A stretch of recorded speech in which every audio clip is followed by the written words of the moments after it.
Hey, how's everybody doing? It's Rich here, Rich the Architect, and today I am honored to have a guest on, Jeremy Fyfe from GLS Painters. Jeremy and I have known each other for a couple of years now, right? About three. Yeah, and we met through, I believe, through Revco work, John Lorenzo's um, networking, Two. I guess, business at the time, and Yep. and yeah, so Jeremy actually reached out to me recently. He wanted to be a guest, so here we are. So, Jeremy, if you want to just start a little bit, just tell the audience a little bit about yourself, what you do, and we'll go from there. Thank you so much. First off, I'm honored to actually be here. So my hat goes off to you. Thank you so much for inviting me on your podcast. I greatly appreciate it. I'm a huge fan. You're Mm-hmm. actually a former client of mine or still a client. We painted Right. your ballerina. So thank you for your business. Yeah. Uh, Yeah.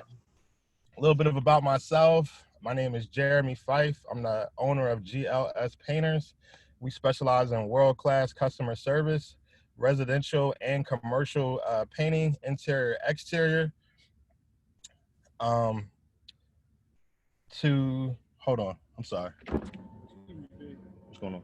That gray, 5 gallons. You want all that dumped in the Yeah. So we got Jeremy's actually out on Yeah. a on a Jeremy's out on a on a job site right I am now. So, actually on a job site yeah. right now. So that was one of my guys asking me a Yeah. question about some paint. So Yeah. Do what you gotta do. That's cool. yeah. So back to it. We are based in Sicklerville, New Jersey. We always like to leave the job better than we found it. A little bit of my background. I was born in Philadelphia, and in between, I actually lived in Atlanta, Georgia. So that's actually where my story actually started at. And on my website, on GLS Painters, you'll actually see like the background story, our story, and it Hmm. all started with a sandwich. So Okay. my mom, my first job, I was like 11. I was actually sweeping up hair at a barbershop. So that Hmm. was my first time working. And she was like, look, man, there's a lot of women there. People get hungry. So let's just make some sandwiches while you're not sweeping hair and start selling them to the clients there. I talked to my man, Daniel Foster, who was the barber I was actually working underneath. And he was cool with it. So he allowed us to sell sandwiches there. And that was really how I got started as an entrepreneur. So I've Okay. been doing the entrepreneur thing for more than 25 years. And how old were you when on that? 11. 11. 11. Okay. All right. Yep. Yeah. I remember that age. I had a paper route and did that, and we had to go around door to door try to sell subscriptions and then So yeah, I feel you there. Then shortly after that, I moved to South Jersey. I went to Haddon Heights High School, so I graduated from. Met my wife, Kayon. We now have two beautiful sons, Jeremy Jr. and Liam. Good We name. live in Liam's a good Sickle name. now. Liam's Yeah, a good. so That's my another thing, oldest. that's what I wanted to, yeah, I wanted to like say some of our commonalities that me and you have, Rich. Yeah. So we both live in Jersey. We both Hmm. like hip hop. We Yep. both have we're both from Philadelphia. We Yeah. both have sons named Liam. So Yeah. Actually, unfortunately, I'm not originally from Philly. I know I'm you lived in Philly though. Oh yeah. No, I went to school there. I was there for a good 10, 15 years or so. But yeah, I grew up in Gotcha. Central PA. Yeah. So, Cool. but Cool. anyway, yeah, I I'm get you. Pennsylvania. Yeah. Yep. Pennsylvania. All right. So yeah, Um so your boys and your wife and Yep. We are all stationed in Sicklerville, New Jersey now. That's basically where my business is based out of. Typical job for us, which we're on right now in Mount Laurel, would be a whole house paint job. So we paint everything, ceilings, walls, trim, doors, whatever you name it. If they want any customized colors, there's no extra charge for that. I know a lot of people, a lot of painting companies will say, oh, well, that's custom. So it's X amount of charge. And I just give yeah. you a flat rate. And we always try to leave a smile on our customers. So I guess Mm-hmm. that's why they choose us. We sand all of our walls prior to getting started. We're caulking, we're spackling, any nail pops, we're actually going to take care of that for you too. And then we offer a 5-year warranty after we're done. Okay. That's I don't know any painters who do something like that. So what would your warranty cover in terms of? So the warranty is basically on any bad workmanship, which we don't normally do, but let's say something didn't get caulked properly. We'll come back out and caulk that. If it doesn't really cover if you purposely or your kids nick the walls, but Right. if a coat was missed or if paint is failing for some reason, like the primer didn't set properly, or you caught something a little bit later, 2 years down the line or a year down the line, we'll definitely come back, no charge, and take care of that for you. And we're not charging you for any extra materials. We're going to Yeah. go over there and take care of you. Do you ever get involved with any like new construction projects where you come in and paint or do the spackling and all? No.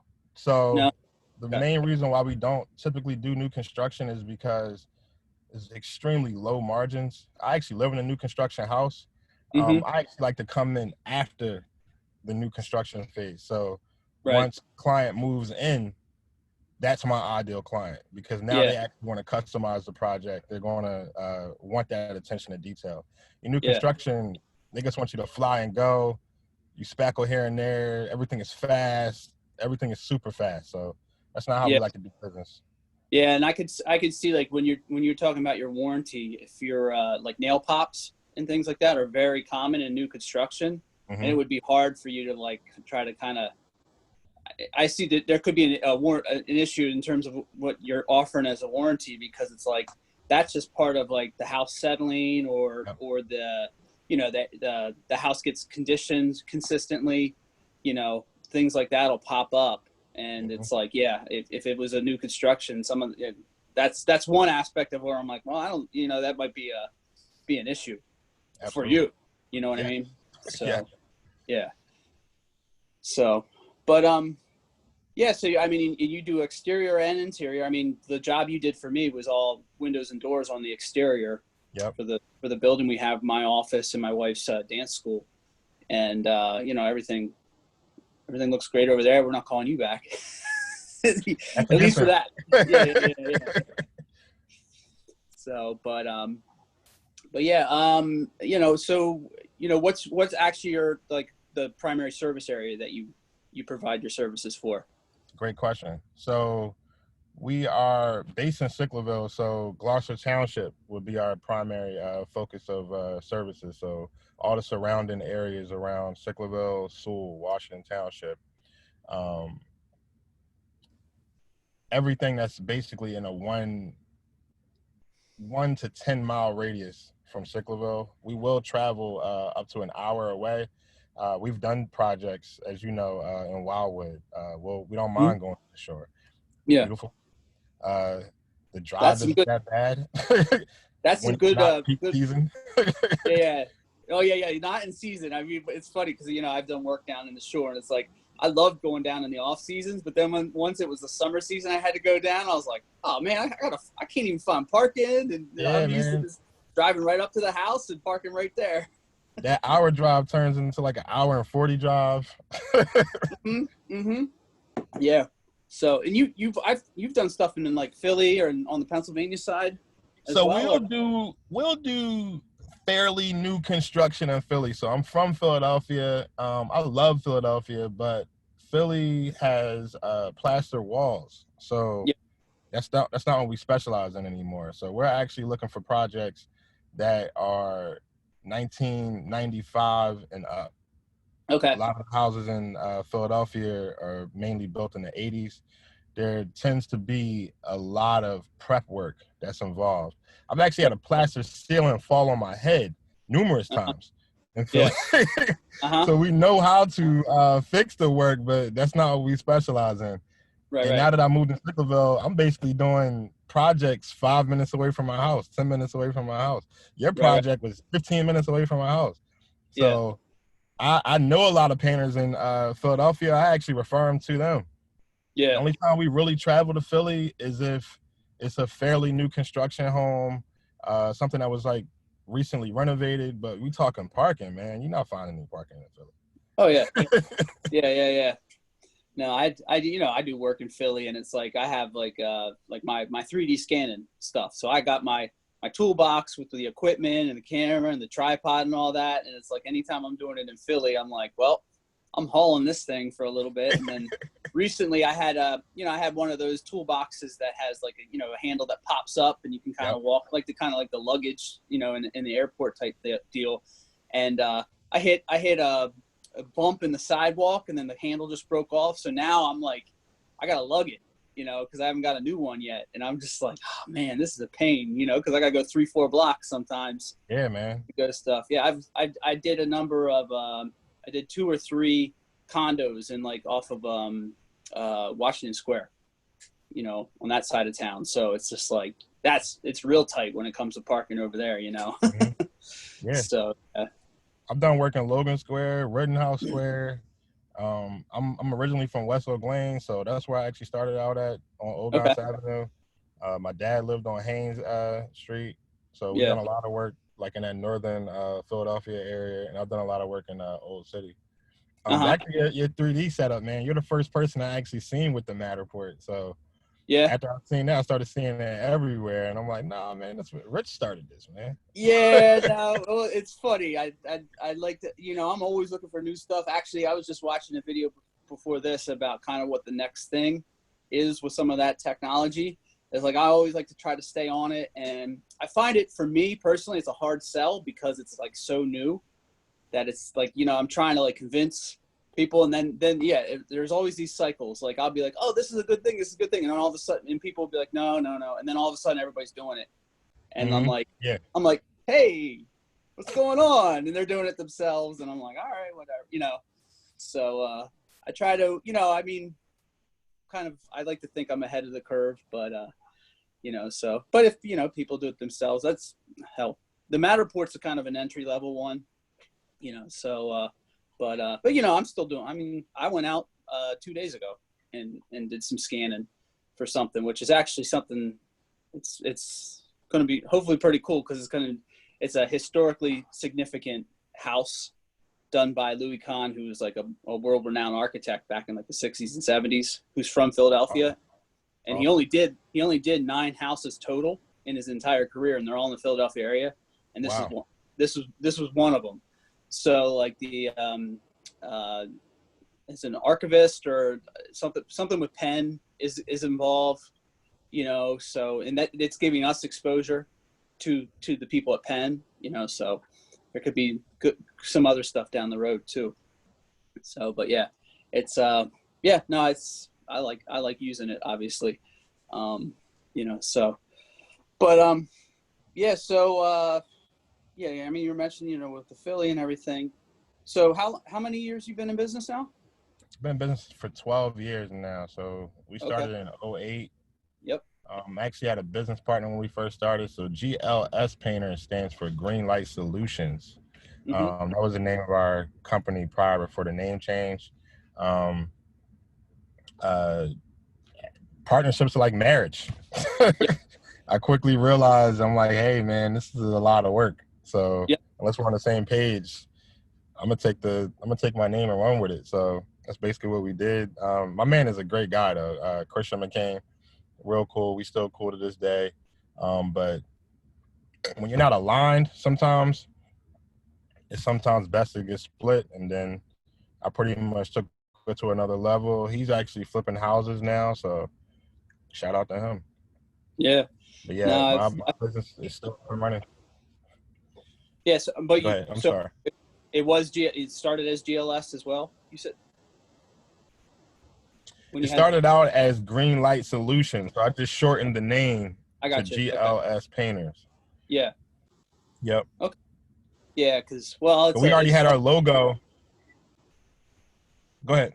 I was going to say that we already had the logo in place. Yeah, they were breaking up a little bit. We already had the logo in place, and anybody that's actually seeing this on video, our logo is actually it mimics the recycling can logo. So this is actually just paint dots, like the recycling can. I got you. And we already had the brand and everything going, so we just took it from there. And I just wanted to leave it. I could have named it like after myself or after my kids, or and that's my background. I didn't want to change it. It was still good nostalgia for me, and it just tells me where I started from. Yeah, and it's like, if you've already started to build the brand too, it's a little whether it's confusing for existing clients or somebody looking you up, it's like you just if you get some motions going in a good direction with that brand, you want to keep it. I went through a brand change, because it was more of a legal thing, because I had, I started off my company as Sanford Architects, and I was in Pennsylvania, and actually I had an office in Philly. And then in 2015, when I moved it back to Jersey, I had to change it because I couldn't say Sanford Architects because I'm a, you're a contractor, so you're regulated as well. Mm-hmm. So it's like, you got to go to the state and get a name. I'm assuming the contractors, you got to get a name approval as well. Yep. When you're going through that process. DBA, doing business as. Yeah. So I had to get the name approval, and because my name said, it was my last name, but it said architects, but I was the only licensed architect in my company. So because it was plural, they were like, no, you can't use that because that's false advertising. Wow. So I could have changed it to like Richard Sanford Architect or something like that, but I was like, no, let me think of something. And I don't know if you know this story, but I ended up naming it after my father-in-law who passed away. The Dauntless. I think you briefly told me that when we were working together. Yeah. So I named it after because he used to have a sailboat company called Dauntless Enterprises. So my mother-in-law lives with us, and I talked to my mother-in-law. I was like, look, I'm thinking about changing it to Dauntless Design Collaborative. Can I use the name Dauntless? And she's like, yeah, go ahead. So we went, just went through that. And now, it's been 5 years now, and I think I've got a, good push there. But, it's funny. Some people like, you got your LinkedIn profile, right? So I changed it, 5 years ago. People are like, oh, congratulations for having your company for 5 years. And I'm like, no, I've had it for like 11 or 12, but you're not expecting anybody to like, keep track for you, so. Exactly, man. But yeah, we live so like a fast-paced world nowadays, so everything is instant. Nobody wants to do the background check or the even understanding what your background is, or nobody cares. They can see everything that's like right front and center, and if you're not looking appealing to the eye right then and there, they're just gonna not even care, basically, or just move on. Right. Yeah, because it's like, so it's important to have the logo is correct. You got your, social media or your website, everything needs to be kind of there, because like I know people who are like, oh, if I look up, like just do a Google search and you don't have a website, or your website looks like it's from the 90s or something, they're like, I'm going to pass, like you got to have all those things kind of in place. That actually leads me to one thing is you're very active with like social media and, entertaining as well. So, was that just something you were looking to get into? Did you have a plan going into it? Or like, how did you get to the point where like now you're like, consistently doing it and the type of content you're putting out there? So I'm pretty creative. Or that's like I got like a good art background. In high school, I used to actually sell mix CDs. Then we started actually rapping. So yeah, okay. I had like a little rap group back in the day. But long story short, we basically were always like engineering. So I used to mix stuff. I never really made beats, but I knew how to like mix sounds together. So I like music. So I just try to put music to my work as much as possible. So you know how people would say, well that song is like a soundtrack to my life. I like to have a soundtrack to my own work. And like I said, I've been in business for like 12 years, and I've been pushing content for like at least 10 years or more on social media, and I love doing it, man. It doesn't, and at the end of the day too, it's not even about what is appealing to other people. I like it. That's why I put it out. And I actually have a passion for doing that type of stuff. Like the latest one that I put out, there's a song that my whole family has been singing in my house, John Legend, Shelter. Mm-hmm. Something that my kids will listen to.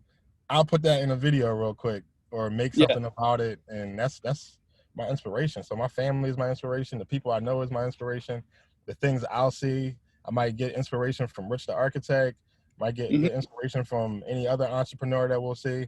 I don't really copy people, but I like to use that inspiration. So I also like to think that my purpose in life is to create and inspire. That's Mm-hmm. what I try to do on all of my content, anything that Right. I'm putting out. And I try to be extremely positive, man. I stopped cursing a long time ago. I'm not even a slave to the money. I'm a slave to Christ Jesus. So Mm-hmm. that's what's my force right now, man. Just Yeah. move good space. Yeah. No, because well, it's like well, the thing I've noticed is it's like it's very your content is very unique. Like I can tell it's you. You know, it's not like there's some stuff out there you can see. You can tell people are like using a formula they may have learned from somebody else or something like that. No, yours is just whatever, and I respect that because I think I have that same type of attitude. Now my issue with social media is I find that I'll be hot for a second, meaning I'll do a bunch and then I'll just kind of like slip away, and then I'll do a bunch, and I think that's a little bit of my personality is that I kind of live a lot on the extremes. Either I'm not doing anything at all or I'm doing a ton of stuff at once. So I think in the social media I kind of do that a little bit. So I got to probably personally for me, I got to figure out kind of that middle ground, but it's just like, you put it out for yourself. And if people like it, they like it. If they don't, they don't. And have you ever had an experience with social media where you put something out and it just, I don't know if it maybe it goes viral or it has a lot of success that you were just like, how the heck is this getting all these views or whatever, or you got business from it, Man, I just started getting business consecutively through Instagram and Facebook. And I guess it's because everybody is home, but Mm-hmm. Facebook right now has been my biggest lead source. Right. So in terms of going viral, I'm not going to lie, I don't really go that viral like that, but I will every now and again be featured by like somebody that's reputable, like Sharon Williams, Graco, or Titan Sprayers.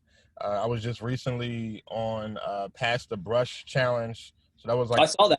I saw that Thank last you. night. Yeah. I saw that. The guy, Chris Painting, I think he's in Ontario, Canada. He DM'd me like, "Hey, you want to be on the challenge?" I'm like, yeah. Yeah.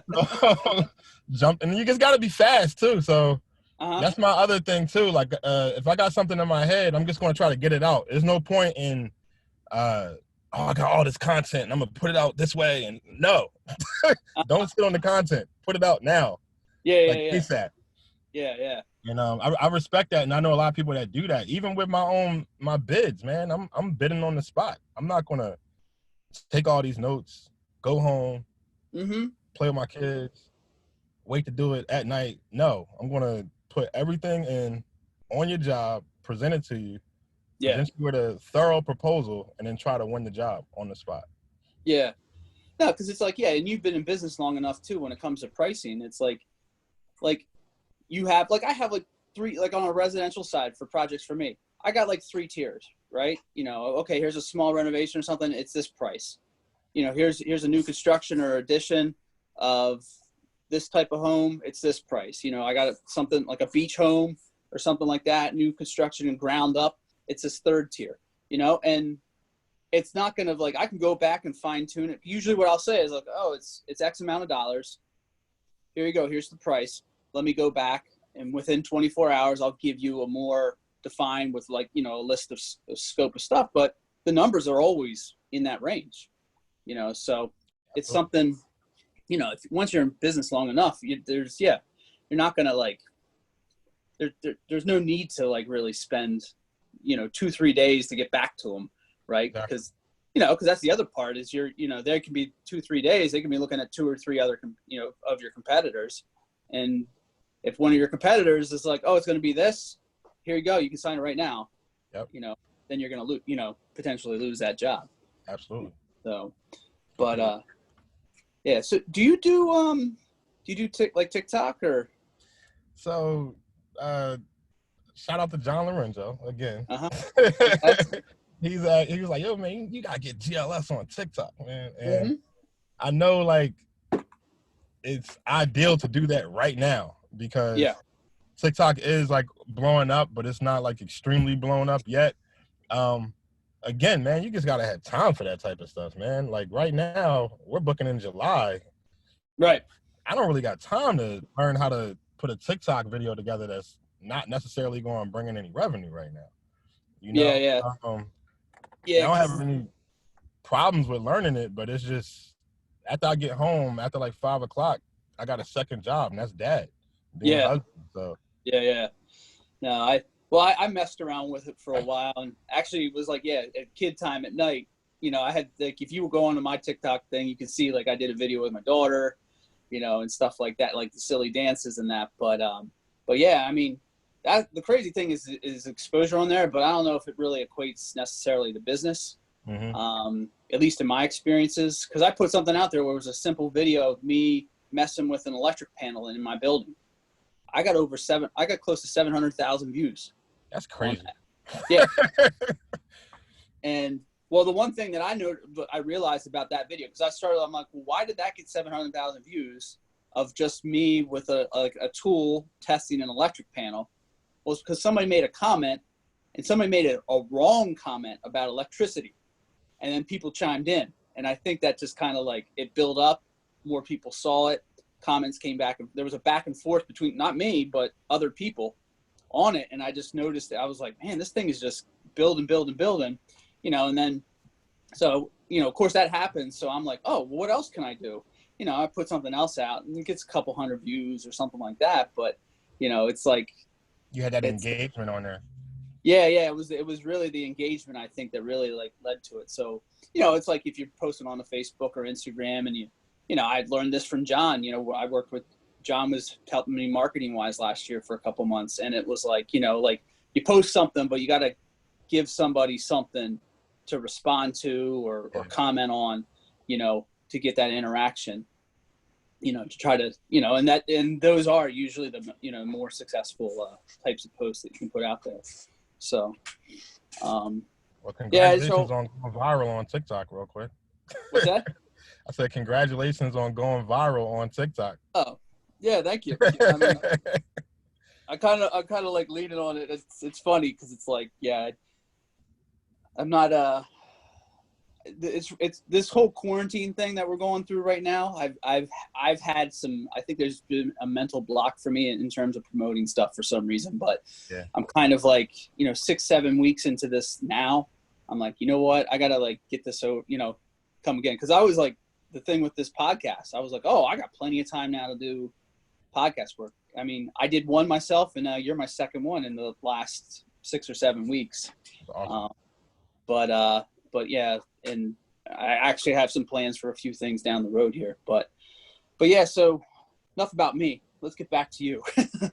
So like right now with you know, the coronavirus and everything. I mean, obviously you're out.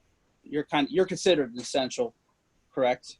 As the well, how does that work for painting though? Because I mean, I guess in New Jersey, I know the rules are different than Pennsylvania. I know in Pennsylvania, there's been a big thing, like when it comes to construction, if it's an emergency situation, you know, like if you don't have a roof, the house is getting framed up, or there's no roof or something like that, or a roof leak or window leak or something, that can be fixed. But how does that work for a painter at this time?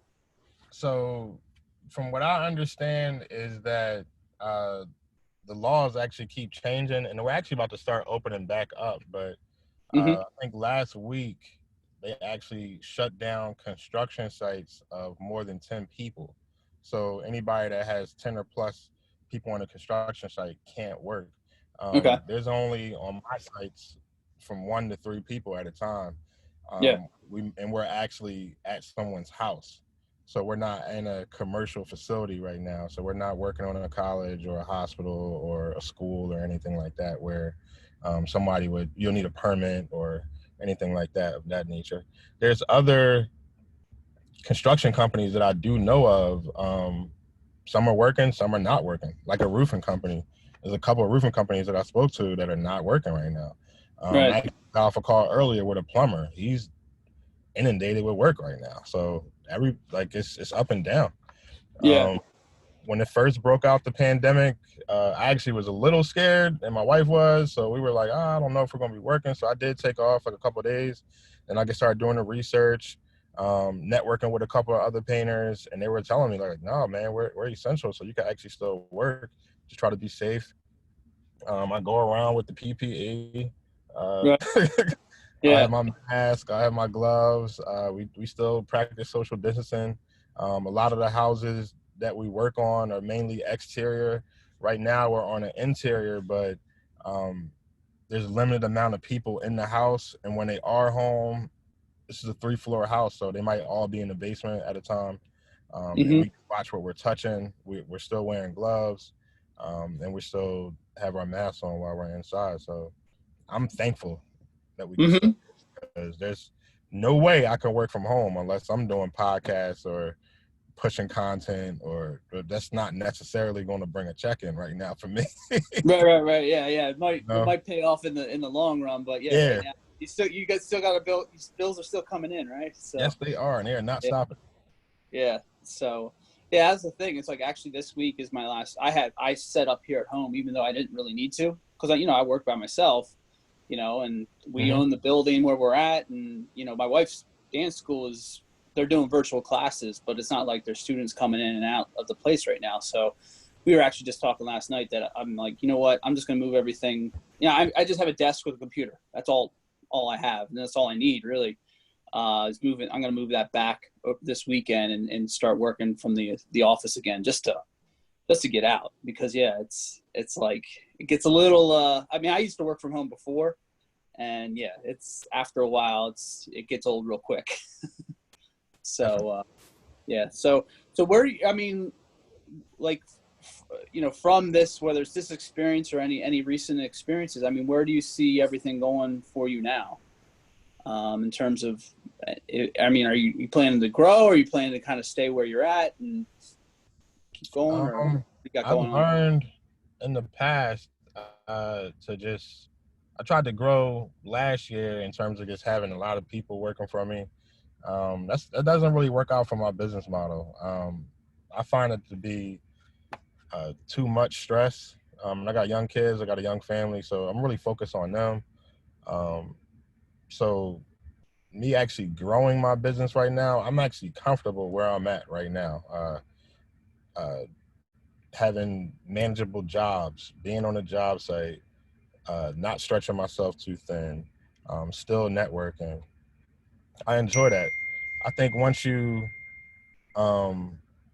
get away from, I'm sorry. Sorry. I think once you try to scale up too fast and try to bring on a lot of business, problems start happening, man. Right. And where I'm at nowadays, I just want to be small. I just want to have no more than 3 employees. Where I see myself after this whole quarantine thing is over, I see us being still in business, still customer focused, still value oriented.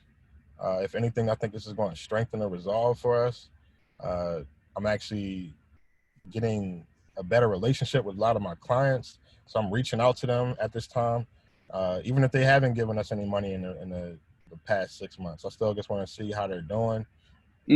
Sending out thank you cards to everyone. I've actually been doing what's called a sticker swap on Instagram to other painters that I know. And we just been swapping out stickers. So I might get some stickers from the United Kingdom or Canada, Japan, so that's what's keeping my spirits high. And just caring, man. You got to be nice nowadays. There's no point of spewing any type of negativity. Who needs that right now? Yeah. No, it's definitely. I think sometimes when you go on you see stuff online, people might be posting, whether it's like political stuff or just it could be frustrations of being stuck at home or whatever, but it's just like, yeah, I mean, how does that really help, how you feel, So yeah, trying to stay positive and everything. But you said an interesting thing there is that you're comfortable with your business. And I don't really hear a lot of people say that. There's a lot of talk of like, oh, I want to be, sometimes people would say, I want to be the biggest of whatever their business is, or, where it's like, no, you want, like, when you should be saying you want to be the best, but like, or somebody may say, oh, I want to do $3 million in revenue this year, and like, if they've reached that, they want to like tell the world and all that. But there's not a lot of people who are saying, hey, I'm good where I'm at. Yep. And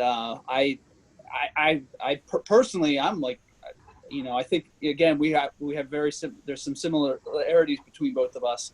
And that's kind of like very similar with me, with my business. I'm like, no, I'm good. I have 3 kids I got 1 extra kid, but, and mine are like, 2-year-old to 15.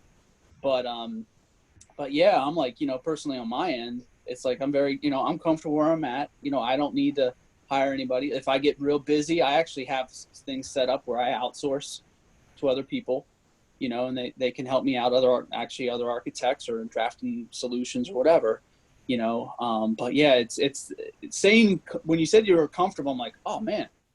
Someone else is comfortable too. Now it's crazy because some people, let's not get this confused with being complacent. I'm extremely complacent. I do have goals, but I like to live a simple lifestyle. So I'm not trying to slave for riches and then not be a family man. Like I'm 100% trying to be there with my kids. Before this whole quarantine thing, I was dropping my kids off at daycare and picking them up every day. Because I know my wife had to take a long ride to work. So I don't own a business to be working on the business all day, every day, 24 hours a day, and not being with my family, not having a good time. Man, we traveled a lot. So that's what this is about for me. You're not going to be able to die with this money. So there's no point in dying over making the money so much and having your name all in the big lights and all this other stuff. I wanted to get to $1 million in sales too. But I'm comfortable with not getting that, I find myself doing extremely good work. And I think once you get to that $1 million in sales, something's going to take a hit, whether it be your quality, whether it be your customer service, whether it be your guy management or job management, something's going to take a hit. I'd rather just be in control of what I can be in control of and just be like at a good, steady pace, consistently climbing up instead of going. Yeah, and it's like, the thing I realized, I started the company as a necessity back in 08, 09. I couldn't find a job, right? So I was like, well, in order to do it, I'll just, start my own thing. And it's like, it's grown, but at the same time, it's like, yeah, I do well. And, I make enough, to support my living. But the thing I didn't realize when I first started was I was like, oh, it's that time management or that time flexibility that I now have, with, if you had, 1 to 3, you said we have 3 employees now, or there's 3 of you total? It's 3 total. Yes. So I got 2 guys. Yeah. So, and I'm sure you have, something comes up, whether, one of your guys, they have a family member who's sick or something, or, kids, so you got to kind of manage the schedule there a little bit there too. And, and I've had employees in the past, but it's just like the ability to, if, your wife calls you up, oh, Liam's sick or something like that, or Liam's at school and fell and needs to be picked up. So you have the ability to kind of, to do that where, if you worked for somebody else or, worked for some big company or something, might not be able to do that. I mean, one of my favorite projects I ever worked on was the Revel Casino in Atlantic City, but the schedule I had when I worked on that was ridiculous. The amount of work that needed to happen. I remember I had to get stuff done in time. I remember one day I had to go into and this is me having a job, not my own firm at the time. But like, I remember I had to go in at 3:00 in the morning to finish drawings so somebody else could take them and to a meeting that was at 9:00, but then I'm working until, 8:00 at night still, because there was all of these responsibilities and there were bonuses that were available. If people met deadlines, then the casino was going to pay out all these ridiculous bonuses, not to me personally, but to the company I worked for.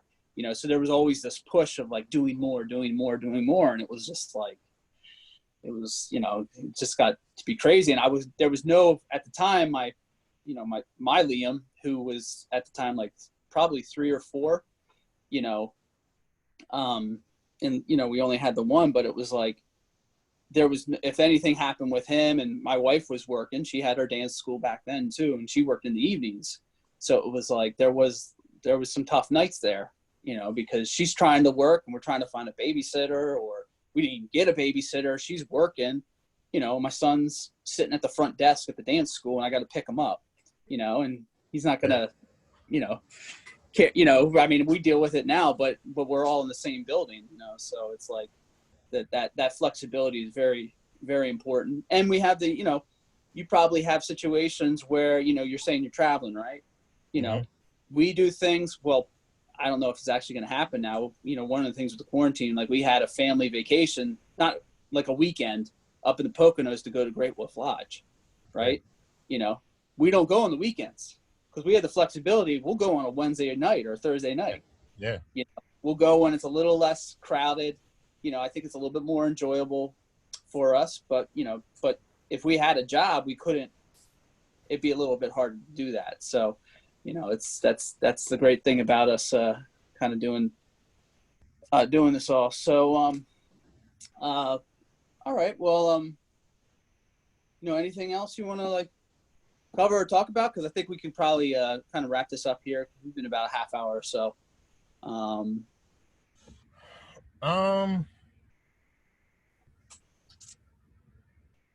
Not that I could think of right now. We're planning on doing a cool initiative called Paint It Forward. So I guess I'll do like a press release right now. You can get all that. Right. We'll clip this video and I'll send it over to you. So we're looking for people that have either been on the front line or been affected by this whole pandemic or this virus.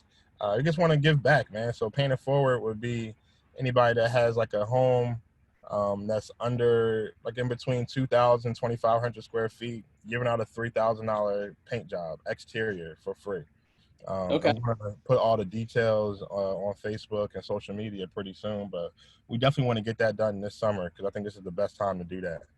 Uh-huh.